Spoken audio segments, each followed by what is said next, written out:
I felt the Black Hawk begin its descent, my stomach lifting slightly as we dropped toward the Afghan village below. The clock on my watch read 1400 hours as dust clouds billowed around us, obscuring the scattered mud brick buildings. Our helicopter touched down with a slight bump, rotors still whirring overhead, churning the air into a brown fog that coated everything in seconds. Lieutenant Barkley motioned us closer, raising his voice above the noise of the engines. His face remained stern, all business as always. One more time. Our target is Abdul Ghazi, Taliban commander believed to be operating in this area. Intelligence suggests he moves between villages recruiting. We secure the area, gather intel from locals, and establish a temporary observation post. Clear? We nodded in unison, checking our weapons one final time before disembarking. Sam Coleman moved out first, followed by Mac, both scanning the perimeter with practiced efficiency. I followed, my boots hitting the hard-packed earth as the weight of my gear settled across my shoulders. The village seemed to hold its breath. Only a handful of old men sat in the shade of a weathered wall, their eyes following our movement before deliberately turning away.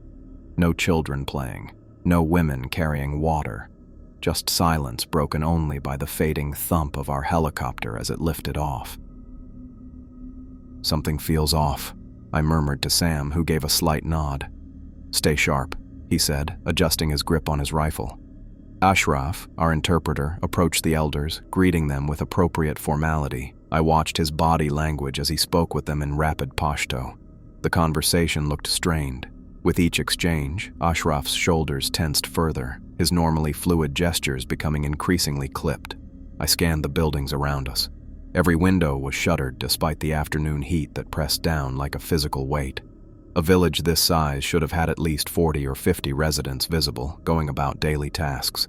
"Mitchell," Sam called, waving me over to where he stood at the edge of the main path. "Take a look at these."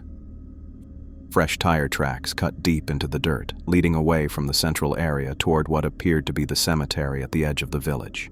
The tread pattern looked like heavy trucks, not the usual transport in a remote mountain village. "Think it's worth checking out?" I asked. Sam nodded. "I'll tell Barkley." The lieutenant agreed, and our small unit moved cautiously toward the cemetery, maintaining tactical spacing as we approached. The area was marked by simple stones and wooden markers, traditional Muslim graves oriented toward Mecca. But something about the far corner caught my attention immediately. Behind a small mosque, the earth had been disturbed in a large rectangular section. The dirt looked freshly turned, with no vegetation growing on the mounded soil. 20 bodies lay wrapped in white cloth, partially covered but distinct enough to count. Wooden posts marked each one, with handwritten inscriptions. "Ashraf," Barkley called. "What do these say?" Our interpreter knelt by the nearest marker, fingers tracing the writing. His face paled as he read. "These people all died 3 days ago," he translated, moving to check several other markers. "All on the same day. All buried together." "Disease?" I suggested, taking an instinctive step back. Ashraf shook his head after speaking with an elderly man who had followed us at a distance. "He says no illness. They just died." "All 20? At once?" Sam asked, skepticism clear in his voice. No one answered. Mac checked his rifle nervously, thumbing the safety on and off before catching himself. I noticed his hands trembling slightly. "Barkley to command." The lieutenant spoke into his radio, walking several paces away for privacy. I could still hear fragments of his report about the village condition and the mass grave. The sun began its descent behind the jagged mountains to the west, casting long shadows across the burial site. The temperature, oppressive just an hour before, dropped noticeably as the light faded. "We're setting up in that compound," Barkley announced, pointing to the largest structure in the village center. 2-hour watch shifts overnight. "Coleman, you coordinate the rotation. I want eyes on all approaches." The building offered good defensive positions, thick walls, few entry points, and a flat roof that provided clear sight lines down the main road. We moved our gear inside methodically, each taking assigned sections to secure. The interior smelled of wood smoke and the peculiar dusty scent common to all Afghan dwellings I'd entered. As darkness fell completely, Sam approached me with the watch schedule. "You drew first watch, 2200 to midnight. I've got you positioned on the roof, northeast corner." I nodded, checking my watch. I had time to eat and rest before taking position. Mac sat cross-legged against one wall, field-stripping his weapon with mechanical precision. Though I noticed, he kept glancing toward the windows. "You good?" I asked him quietly. "Yeah," he answered too quickly. "Just never seen a mass grave before. Not like that." "Me neither," I admitted. The evening hours passed in routine preparation. We ate our rations, checked communications, and briefed on emergency protocols. By 2200, I climbed the narrow stairway to the roof, rifle slung across my chest. The temperature had plummeted as it always did in the mountains at night. My breath formed small clouds in the cold air as I settled into position, thermal optics ready beside me. The village lay silent below, no lights visible in any building. The shadows of empty streets stretched like black rivers between the compounds. From my vantage point, I could see the cemetery in the distance, a darker patch against the dark landscape. Above, stars pierced the clear sky with unusual brightness. I scanned methodically, sector by sector, watching for any movement along our perimeter. Nothing moved except the occasional night breeze stirring dust from the ground. I had been on watch for 20 minutes, methodically scanning the village perimeter through my night vision optics. The cold bit through my jacket as I shifted position, my joints already stiffening from maintaining the same posture. A soft, scraping sound caught my attention. It came from behind me, the ladder leading up to my rooftop position. My body tensed as I swung around, rifle raised, finger hovering near the trigger.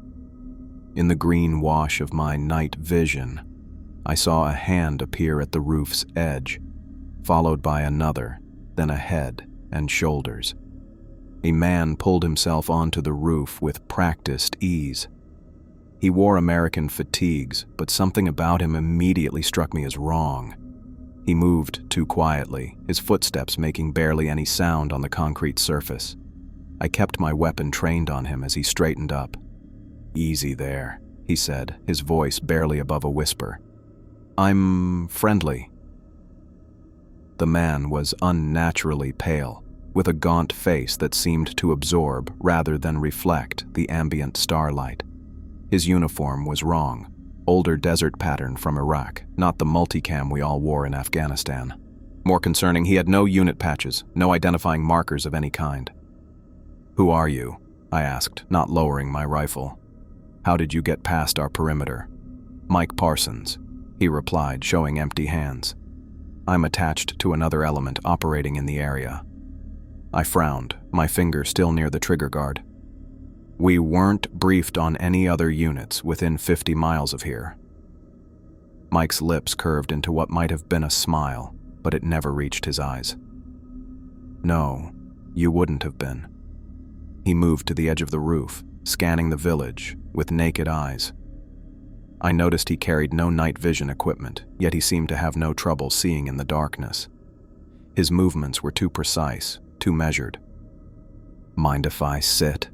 he asked, though he was already lowering himself to a crouch near me. I hesitated, then nodded, keeping enough distance between us to react if needed. We sat in silence for what felt like minutes, both looking out at the sleeping village. "Those graves," Mike finally said, nodding toward the distant site. "You found them today?" The question seemed innocent enough, but something in his tone made my skin crawl. "Yeah, 20 bodies. All died the same day, according to our interpreter." Mike's expression darkened. He looked away, toward the mountains. "They didn't die from Taliban bullets." The statement hung in the air between us. I waited for him to continue, but he seemed content to let the words settle. "What do you mean?" I finally asked. He ignored my question, his gaze fixed on the cemetery. "Been watching your lieutenant. Barkley, right? You notice anything strange about his behavior since you arrived? My thoughts flashed to Barclay's private radio conversation, the way he'd walked away from the group to report our findings. Nothing concrete, nothing I could point to specifically, but enough to make me consider the question seriously. No stranger than usual for an officer, I said cautiously. Why?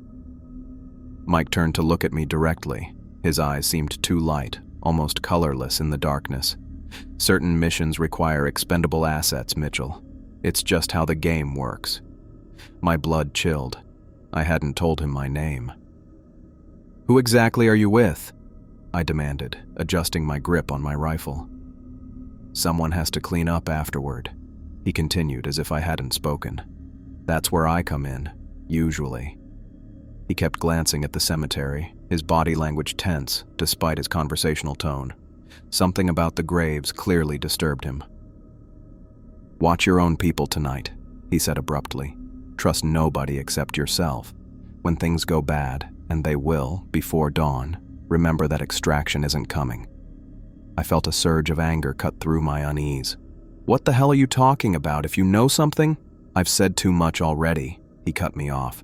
The protocols are clear. I shouldn't be talking to you at all. He stood up, dusting off his pants with mechanical precision. I rose too, unwilling to remain sitting while he towered over me. He moved toward the ladder with that same unnatural fluidity. If you hear screaming, he said, stopping at the ladder's edge, don't investigate, no matter who it sounds like. Stay at your post until relief comes. Before I could respond, he swung his legs over the edge and began to descend. I moved quickly to the opening, looking down to see where he went. There was nothing below. No movement on the ladder, no sound of boots hitting the ground floor. Mike Parsons had simply vanished into the darkness. I swept my rifle across the compound interior, searching for any sign of him. Nothing moved in the green glow of my night vision. The ladder stretched empty all the way down, the ground floor still and undisturbed. My watch read 22:23. Nearly 6 hours of my shift remained, but I already knew sleep would not come when it ended. I returned to my position, scanning the village with renewed intensity, the silence now feeling less like peace and more like the held breath before a scream. I descended from the rooftop position at 2 a.m, my muscles stiff from the cold and prolonged stillness. Mac waited at the bottom of the ladder, his rifle slung across his chest and a tired look on his face. All quiet? He asked, rubbing his hands together for warmth. Too quiet, I said. Nobody's moved in this entire village for 4 hours. Mac nodded and started climbing up to take my place. I watched him reach the top, then headed toward the room where we'd stored our gear. My body ached for sleep, but my mind raced with thoughts of the strange encounter. Mike Parsons, his warnings. A faint red glow spilled from the doorway of the main room. I expected everyone to be asleep, except for Mac and whoever had the next watch rotation. Instead, I found Lieutenant Barclay sitting cross-legged on the floor, maps spread around him in a semicircle. He was using a red-filtered flashlight to study them, casting deep shadows across his face. Sir, I said quietly. Barclay looked up, his expression unreadable in the crimson light.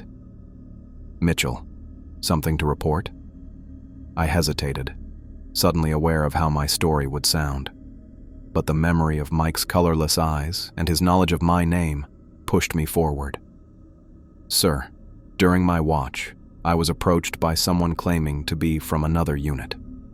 Barclay's hands went still on the map. Another unit? Yes, sir, called himself Mike Parsons, said he was attached to another element operating in the area. Wore old desert camo from Iraq, no unit patches. I watched Barclay's jaw tighten, a muscle jumping along his temple. That's impossible. There are no other American units within 50 miles of this position. I checked personally before we deployed. I know what I saw, sir, I insisted. He knew things about the graves, about our mission. What exactly did he say? Barclay's voice had dropped lower, almost a whisper. He said those people didn't die from Taliban bullets. Asked me if I'd noticed anything strange about your behavior. Said we were expendable assets. Barkley set down his flashlight and stood up slowly. Mitchell, how much sleep did you get in the last 24 hours? Enough. Did anyone else see this person? Mac? Sam? No, sir. Just me. A soft noise from the doorway made us both turn. Sam stood there, his silhouette backlit by the dim light from the other room. Everything okay? He asked, looking between us. Mitchell here says he had a visitor during his watch, Barkley said. Someone from another unit that doesn't exist. Sam frowned, stepping into the red-lit room. What are you talking about? I repeated what I'd told Barkley, describing Mike's appearance, his warnings, how he'd vanished when I looked away. With each detail, Sam's expression grew more skeptical. Look, man, Sam said when I finished. We're all under stress. This place is creepy as hell with that mass grave. Sometimes the mind plays tricks. I didn't imagine it. I cut him off. The guy knew my name without me telling him. You were probably talking to yourself, Sam suggested. Or maybe you dozed off for a few minutes. It happens to everyone on watch sometimes. I wanted to argue further, but the look on Barkley's face stopped me. He wasn't just dismissive, he was angry, like my report was personally offensive to him. Get some sleep, Mitchell, he ordered. We'll discuss this at dawn. I need all my men sharp tomorrow. I stood my ground. Sir, he specifically warned that something bad would happen before dawn, said extraction wasn't coming. That's enough, Barkley snapped. You're talking about classified operational details in front of... He stopped himself, glancing at Sam, who looked confused. In front of what, sir? I asked. In front of other team members who don't need their heads filled with ghost stories. Barkley finished smoothly. Dismissed, Mitchell. I left the room feeling unsteady, like the ground beneath me wasn't quite solid. Sam followed me out. Hey, he said, keeping his voice low. You really believe you saw someone? I know what I saw. Sam put his hand on my shoulder. Get some rack time. Everything looks clearer after sleep. I nodded, not wanting to argue further. In the small room where we'd set up our sleeping bags, I removed my boots and outer gear, but kept my pants and shirt on. Despite my exhaustion, sleep came in fits and starts, punctuated by dreams of Mike Parsons standing silently over the mass grave, his pale face reflecting starlight that wasn't there. The shouting jolted me awake. Ashraf's gone, Mac's voice high with panic. Barkley, Mitchell, get up here. I grabbed my rifle and boots, struggling into them as I moved. The luminous dial on my watch read 4 in the morning. I'd slept less than 2 hours. I found the others gathered by one of the ground floor windows. Mac was pointing at Ashraf's abandoned post, his rifle leaning against the wall. Across the windowsill, a dark smear glistened in the beam of Sam's flashlight. Blood, Sam said grimly. Still wet. Barkley examined the window carefully, running his fingers along the frame. No signs of forced entry. He must have opened it himself. Why would he do that? I asked. Maybe he heard something outside, Mac suggested, his voice tight with anxiety. Went to check it out. Barkley's face hardened. Without alerting anyone, without taking his weapon, that's not standard procedure. I'll check outside, Sam volunteered, moving toward the door with his rifle ready. Not alone, Barkley ordered. Mac, go with him. Stay within sight of the building. The two of them slipped out the main entrance, moving in a tactical crouch. I watched through the window as they circled the immediate perimeter, sweeping their flashlights across the ground. Less than 2 minutes later, they returned. Found his radio, Mac reported, holding up a crushed piece of equipment. It was smashed to pieces just outside the east wall. There's more blood, too, Sam added. Drops leading toward the cemetery. Then nothing. Barkley tried his radio, adjusting frequencies and repeating his call sign. Nothing but static answered him. He pulled out the satellite phone next, punching in a series of numbers with quick, precise movements. After a moment, he cursed and lowered it. No connection, he said. his calm voice at odds with the tension visible in his shoulders. "Something's jamming our comms." A chill ran through me as I remembered Mike's words. Trust nobody except yourself. When things go bad, and they will, before dawn, remember that extraction isn't coming. "Movement," Sam called suddenly from his position by the window. "Near the cemetery." We all rushed to look. In the darkness, shapes moved between the headstones. The distance and pre-dawn darkness made it impossible to count them, but there were many, too many. "Give me the thermal," I said, reaching for the optics case. Barkley handed me the thermal imaging scope. I attached it to my rifle and raised it to my eye. The world transformed into gradients of heat. The cool ground appeared dark, while the moving figures showed up as brighter shapes. "I count at least 24 heat signatures," I reported, scanning slowly. "They're moving strange." "Strange how?" Barkley demanded. "Jerky, not normal walking patterns, like they're injured but still mobile." I continued, watching through the scope. "They're coming this way, spreading out to surround the building." Barkley didn't hesitate. "Everyone to defensive positions. Sam, take the roof. Mac, cover the rear entrance. Mitchell, stay on the front windows with me." We moved quickly, each taking up our assigned posts. Through the thermal scope, I watched the figures advance to just beyond effective rifle range, then stop in unison, as if responding to an unheard command. "They've stopped," I told Barkley, who was checking his magazine. "Just standing there now." "What are they waiting for?" he muttered, more to himself than to me. The first hint of gray dawn light began to filter through the window, providing just enough illumination to see without optics. As the darkness gradually lifted, details of the approaching figures became visible. My breath caught in my throat. Strips of white cloth hung from their bodies. Burial shrouds now torn and soiled. Their movements were uncoordinated, heads lolling at unnatural angles, arms hanging loose at their sides. Some were missing limbs. Others had faces that were partially collapsed or distorted. But I recognized them. We all did. "Jesus," Sam whispered from his position on the stairs. "Those are the bodies from the mass grave. The dead from the cemetery were standing, and they were coming for us." My finger tightened on the trigger as the shambling figures emerged from the pre-dawn darkness. The first one stumbled into clear view, a woman, strips of burial cloth hanging from her arms, jaw hanging at an impossible angle. I squeezed off 3 rounds. The bullets tore through her chest, leaving visible holes, but she didn't fall. She didn't even slow down. "Headshots!" Barkley shouted beside me, his rifle cracking in the confined space. I adjusted my aim, put a round through her forehead. She dropped instantly, but there were more behind her. Many more. The clock on my watch read 4:30 in the morning. Dawn was still hours away. Mac fired in controlled bursts from his position, each shot hitting its mark. "They keep coming!" he yelled, his voice high with panic. Through the window, I watched bullets tear through limbs, sending arms and hands flying, but the things kept advancing using whatever remained.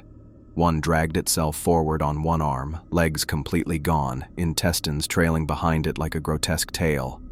"We can't hold the perimeter," Sam called from the doorway. "There's too many." Barkley made a split-second assessment. "Fall back! Interior room, now!" We backed toward the rear of the building, maintaining fire as we retreated. Sam covered our withdrawal, firing short, controlled bursts at anything that came through the front entrance. What happened next seemed to unfold in slow motion.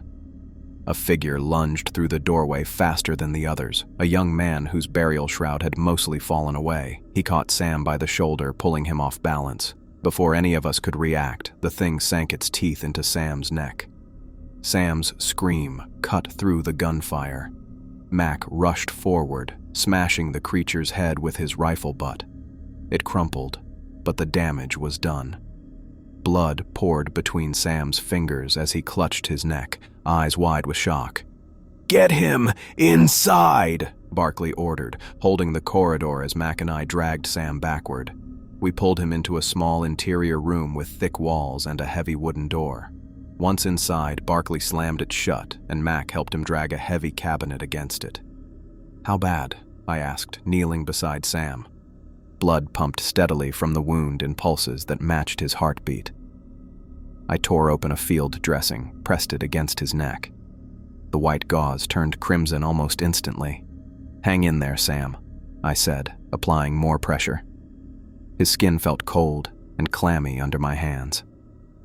Sam's eyes found mine, filled with fear. Is it? "You'll be fine," I lied, trying to keep my voice steady. "Just a flesh wound." But we both knew better.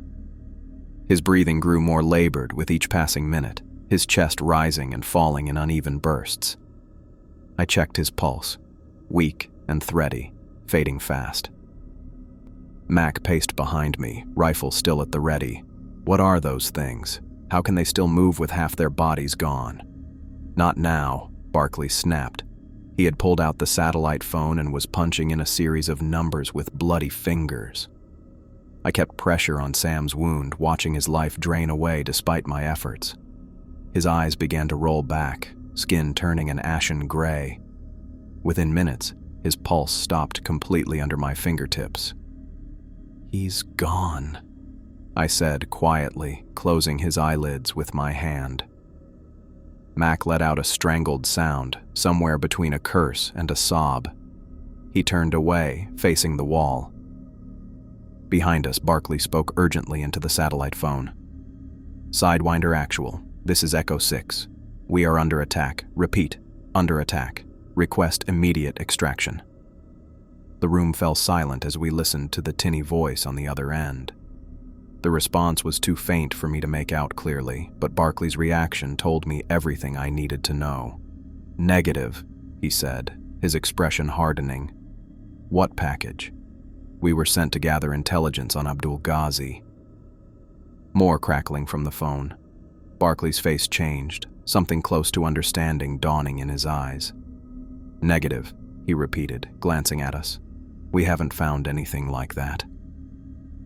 The line went dead. Barkley stared at the phone for a long moment before tucking it away. "What package?" I asked, my hand still sticky with Sam's blood. Barkley shook his head. "Misunderstanding. Command sending extraction at first light." I didn't believe him, but before I could press further, Mac's voice cut through the tension. "Mitchell, look." I turned back to Sam's body, his fingers twitched, then his arm. His chest remained still, no breath, no heartbeat, but his limbs moved with increasing purpose. "Get back," I warned, scrambling away from the body. Sam's eyes snapped open. The warm blue I'd known was gone, replaced by a milky white film that seemed to glow in the dim light. His mouth opened, teeth clicking together as if testing their strength. Mac drew his sidearm without hesitation. The gunshot was deafening in the small room. The back of Sam's head exploded against the floor, and his body went still once more. No one spoke. The echo of the shot faded, leaving only the distant sounds of those things trying to break through our barricade. I moved to the single window, careful to stay out of sight. What I saw made my blood run cold. In the faint pre-dawn light, I could make out figures surrounding the building, not just a few, but dozens. Some stood motionless, while others pounded at the walls and doors. I counted at least 40. "We're surrounded," I reported, stepping back from the window. "Too many to fight through." Barkley checked his watch. "Dawn's about 2 hours away. We hold until then." "Then what?" Mac asked, his voice hollow as he stared at Sam's body. Barkley slapped a fresh magazine into his rifle with practiced efficiency. "We make a break for the vehicles at first light. They seem to move slower, more predictably, in daylight. It's our best chance." Mac nodded mechanically, but his eyes never left Sam. I remembered how they'd always paired up on previous missions, sharing jokes and rations. Now one would be leaving this place in a body bag, if we were lucky enough to leave at all. The pounding at our door grew more insistent. The heavy cabinet shuddered with each impact, inching slightly across the floor despite its weight. "They're getting stronger," I observed. Barkley positioned himself facing the door, rifle at the ready. "Conserve ammo, headshots only, and if either of you gets bitten..." He didn't need to finish the sentence. We'd all seen what happened to Sam. I checked my own weapon and ammunition, 2 full magazines plus the one loaded.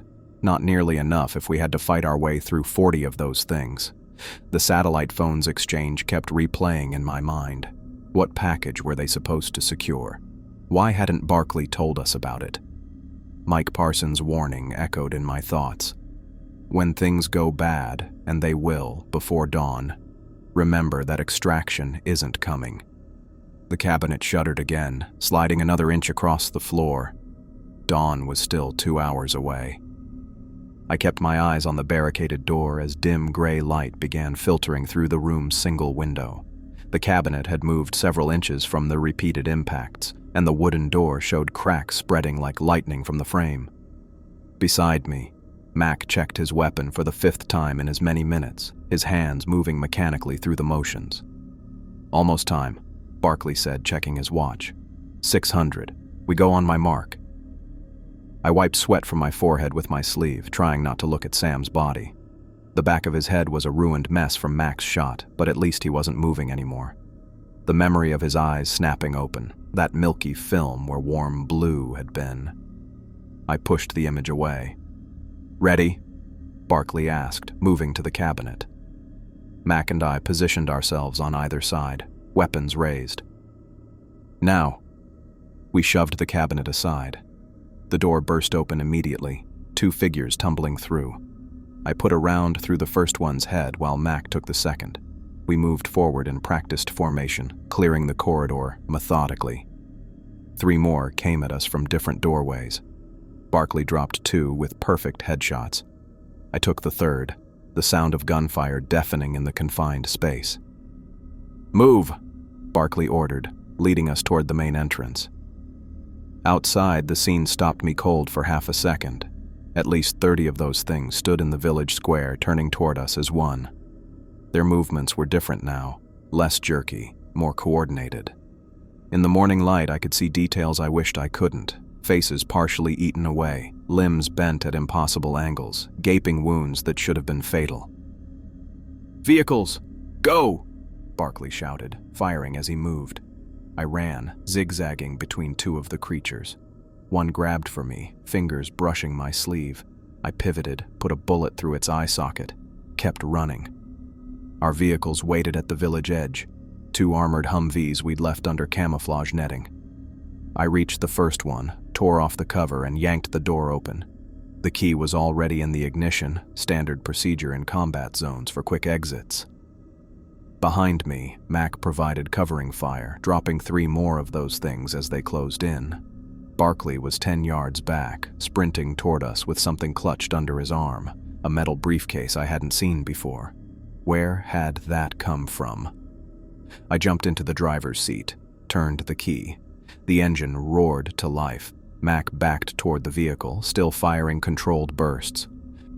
"Come on," I yelled, reaching across to push the passenger door open. Mac turned to run the final few steps. That's when one of them caught him from behind, a tall man with half his face missing. It grabbed Mac's backpack, yanking him off balance. Mac screamed as he went down, disappeared under a pile of grasping hands and gnashing teeth. I grabbed my rifle, swung the door open to help him. Barkley slammed into me, shoving me back into the seat. "He's gone," he barked, throwing the briefcase onto the back seat. "Drive." But Mac... "That's an order. Drive." I put the Humvee in gear and floored it, tires spinning in the dirt before finding traction. Through the side mirror, I caught a final glimpse of Mac's hand reaching up from the mass of bodies before it, too, disappeared. We tore out of the village, the speedometer climbing past 40 as we hit the main road. In the passenger seat, Barkley pulled out a handheld radio. "Sidewinder Actual, this is Echo 6. We are en route to extraction point. ETA 5 minutes. The radio crackled with static before a voice came through. "Echo 6, Sidewinder Actual, chopper inbound. ETA 5 minutes. I kept my eyes on the road, hands tight on the wheel. Questions burned in my mind. Where did the briefcase come from? Why hadn't Barkley mentioned it before? But survival came first. The extraction point was just ahead, a flat clearing among the rocky terrain that offered enough space for a helicopter landing.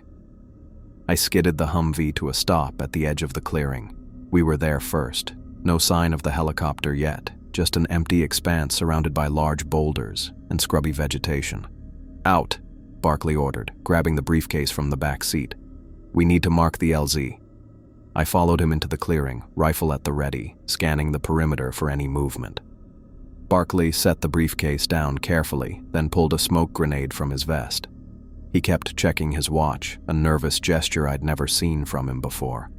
The distant thump of helicopter rotors reached us, growing louder by the second. "There," I said, pointing to a black dot appearing over the ridge to the east.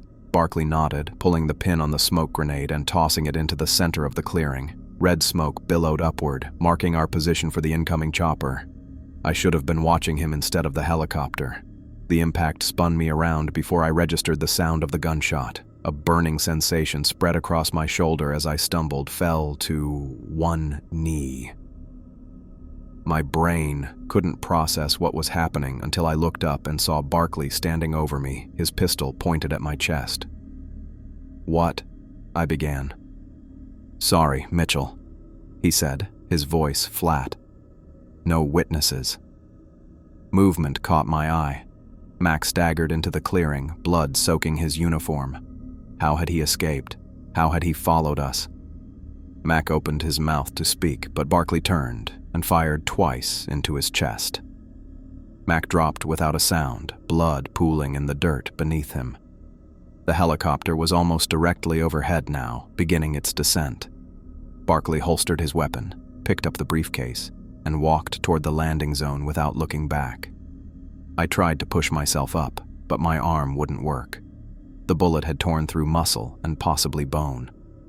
Blood ran down my side, hot and sticky against my skin. The helicopter touched down, kicking up dust and small rocks. Barkley sprinted the last few yards, hunched under the rotor wash, clutching the briefcase to his chest. He climbed aboard, pulled the door shut behind him. I watched, helpless, as the helicopter lifted off again, banking sharply to the east and disappearing over the ridge. Beside me, Mac gasped, blood bubbling from his lips as he tried to breathe. His eyes found mine, filled with pain and confusion.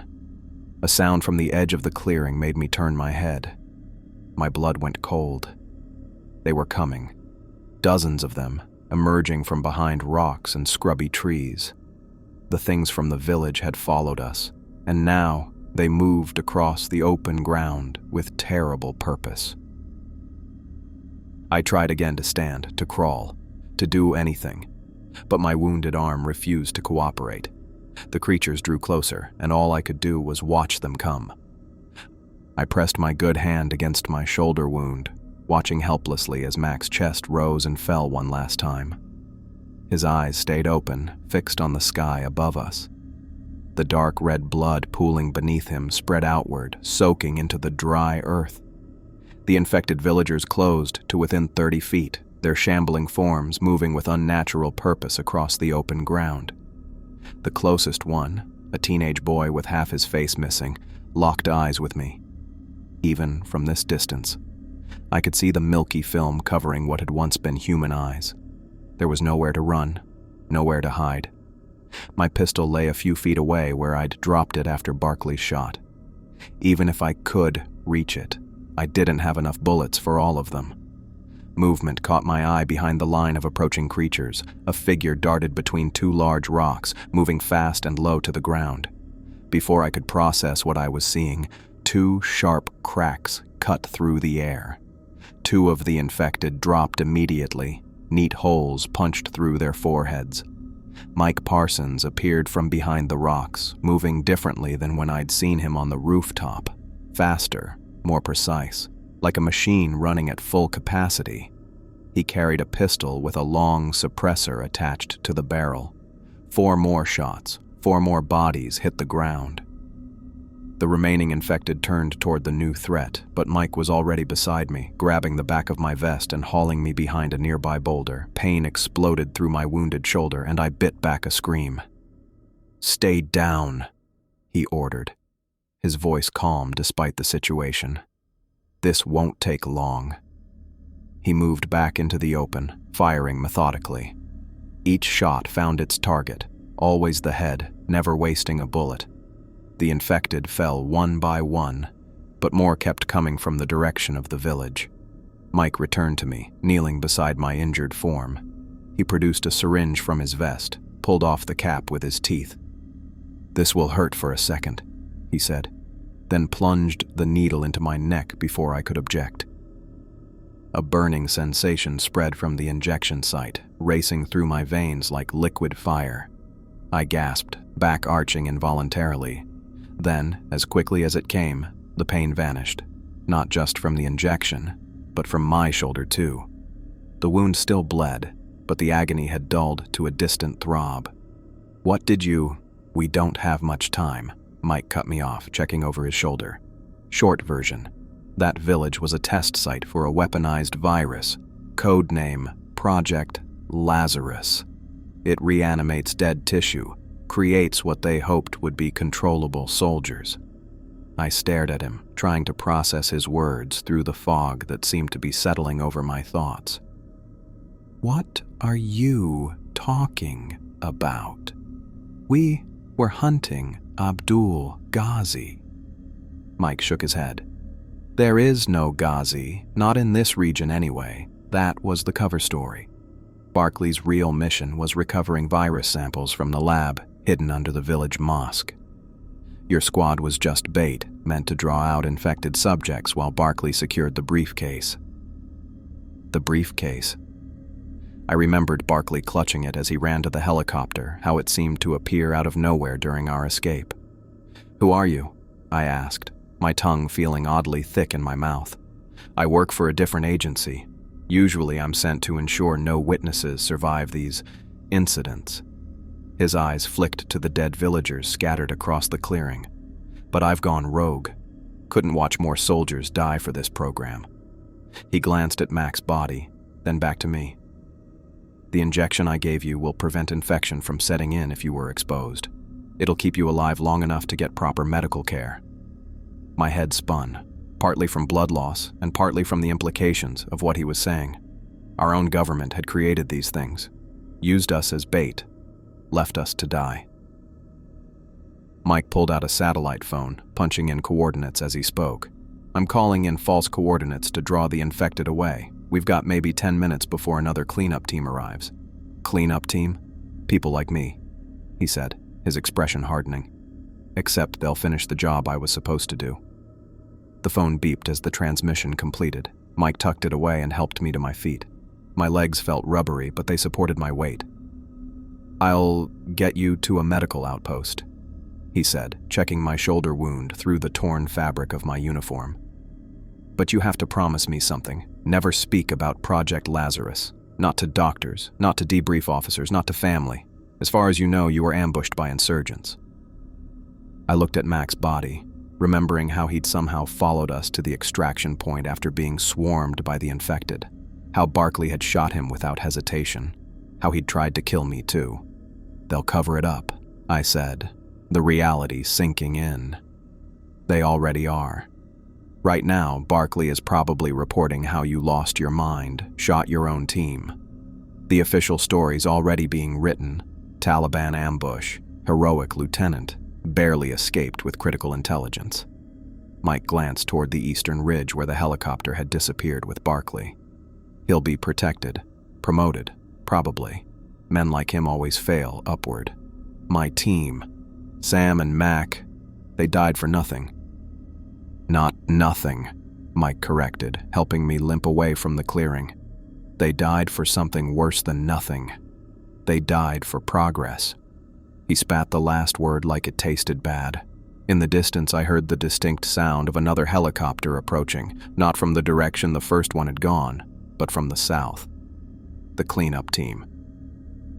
"Time to go," Mike said, picking up the pace. I took one last look at Mac's body, at the scattered corpses of the infected villagers. Behind them, barely visible through the morning haze, smoke rose from the direction of the village. "What about the others? The rest of the infected?" "They'll be handled," Mike replied, guiding me toward a narrow path leading into the mountains. "Nothing will be left. No evidence. No witnesses. Except me," I said. Mike didn't answer, just tightened his grip on my good arm and pulled me forward. We disappeared into the rocks as the sound of the helicopter grew louder, heading toward the clearing we'd just left. I staggered alongside Mike through narrow mountain paths, his arm braced around my waist, supporting most of my weight. My wounded shoulder had stopped bleeding heavily, but each step sent waves of dull pain through my body, despite whatever he'd injected me with. The morning sun beat down on us, turning the rocky terrain into a shimmering haze that made it hard to focus. "Just a little farther," Mike said, adjusting his grip to take more of my weight. "I have transport waiting." My mind kept replaying the scene at the extraction point, Mac's body on the ground, Barkley's emotionless face as he pulled the trigger, the helicopter lifting away as the infected closed in. None of it made sense. "How did you know?" I asked, my voice rough from thirst and exhaustion. "About the village. About Barkley." Mike kept moving, navigating the uneven ground with surprising ease, considering he was practically carrying me. "I've seen it before. Too many times." After what felt like hours but was probably only 40 minutes, we crested a ridge to reveal a small ravine below. Tucked against the rock wall sat an unmarked black SUV, the dust-covered exterior making it blend with the surroundings. "That yours?" I asked. "Borrowed," Mike replied with a tight smile. "Let's go." He helped me down the slope, my boots sliding on loose rocks. By the time we reached the vehicle, sweat soaked through my uniform, despite the mountain chill. Mike opened the passenger door and helped me inside, then walked around and slid behind the wheel. The engine started with a quiet rumble. "Bagram?" I asked as he pulled away, the SUV bumping over the rough terrain until we reached something resembling a road. "Medical checkpoint outside the base," he confirmed. "I have papers that'll get you treated without too many questions." As we drove, the mountains gradually gave way to rolling hills and then flatter terrain. Mike kept checking the mirrors, his eyes constantly scanning our surroundings. The silence stretched between us until I couldn't stand it anymore. "You said it was a test site. For what exactly?" Mike's hands tightened on the wheel. "Project Lazarus started 3 years ago. That village wasn't the first. There have been multiple test sites across Afghanistan. Our own people did this." The words felt wrong in my mouth. "A specialized division," Mike nodded. "They target remote villages, release the virus, then blame the deaths on Taliban attacks. Perfect cover in a war zone." I tried to process what he was saying. "But why? What's the point of—" I gestured vaguely with my good arm. "Creating those things. Imagine soldiers who don't need food, water, or sleep, who feel no pain or fear, who will follow orders without question." Mike glanced at me. That was the idea anyway. But they weren't following orders. They were just attacking anything that moved. That's the problem. The virus works. It reanimates dead tissue, but they can't control the subjects. The infected attack any living thing they encounter. No discrimination between friend or foe. I remembered how they'd moved in unison sometimes, how they'd surrounded our building with what seemed like tactical awareness. They looked pretty coordinated to me. "Basic herd behavior," Mike explained. "They react to movement and sound as a group, but they can't be directed or controlled. That's what Barkley was sent to recover, data and samples from the latest attempt at refinement." The road improved as we got farther from the mountains, allowing Mike to pick up speed. Dust billowed behind us, the only sign of our passing in the empty landscape. "What's your role in all this?" I asked. Mike was quiet for so long I thought he might not answer. When he did, his voice was flat. I'm part of a unit that specializes in containing breaches, eliminating witnesses, cleaning up the mess when things go wrong." His jaw tightened. "I've done it 4 times before." The implication hung between us. Mike's job had been to kill anyone who knew about Project Lazarus, including me and my team. "Why help me?" I asked. "Because I'm tired," he said simply. "Tired of watching good soldiers die for bad science. Tired of burning villages and writing false reports." He glanced at me. Someone needs to survive to tell the truth someday. After 2 hours of driving, we approached a military checkpoint, the medical screening station outside Bagram Airfield. 2 soldiers stood guard, their postures straightening as our vehicle approached. Mike reached into his jacket and pulled out a folded set of papers. "When we get there, let me do the talking. As far as anyone knows, you were wounded on a routine patrol, insurgent ambush, standard stuff." I nodded, too exhausted to argue. The injection he'd given me was wearing off, the pain in my shoulder returning with burning intensity. The guards waved us through after a cursory check of Mike's credentials. He drove directly to a medical tent where 2 Army medics stood outside smoking. They snapped to attention as Mike stepped out and walked around to help me from the vehicle. "Wounded on patrol," Mike announced, handing one of the medics the paperwork. "Took a round to the shoulder." The medic glanced at the papers, then at me. "We'll take him from here, sir." "One moment," Mike said, helping me to sit on a nearby bench before crouching in front of me. He pressed something into my hand, a small black phone. "Keep this hidden," he murmured. "1 number programmed. If anyone comes asking questions about what really happened, call immediately. I'll handle it." I slipped the phone into my pocket as the medics approached with a stretcher. "Barkley will file reports claiming you went crazy, shot your own team," Mike continued, his voice low and urgent. "The official story is already being written. Taliban ambush. Heroic lieutenant barely escaped with critical intelligence. Don't try to fight it right now. Get healed first." "What about you?" I asked as the medics began checking my wound. "I need to disappear for a while." He stood up, nodding to the medics. "He's all yours." I watched Mike walk back to the SUV, his movements measured and precise. He didn't look back as he drove away, the vehicle quickly becoming a distant speck on the dusty road leading back toward the mountains. The medics worked efficiently, cutting away my uniform to properly dress the wound. Their questions were routine. How long ago was I shot? Had I received any field treatment? Was I allergic to any medications? I answered automatically, my mind elsewhere. "You're lucky," one of them said. "Through and through. Missed anything vital. You'll need surgery to clean it up, but you should recover full use of the arm." Within an hour, they'd stabilized me and loaded me onto a medevac helicopter bound for the military hospital at Bagram, the first step in a journey that would eventually take me to Germany for more comprehensive treatment. As the helicopter lifted off, I looked through the window at the landscape below. In the distance, thick black smoke rose from the direction of the village. They were burning everything, all evidence that those people had ever existed, that something had gone terribly wrong there.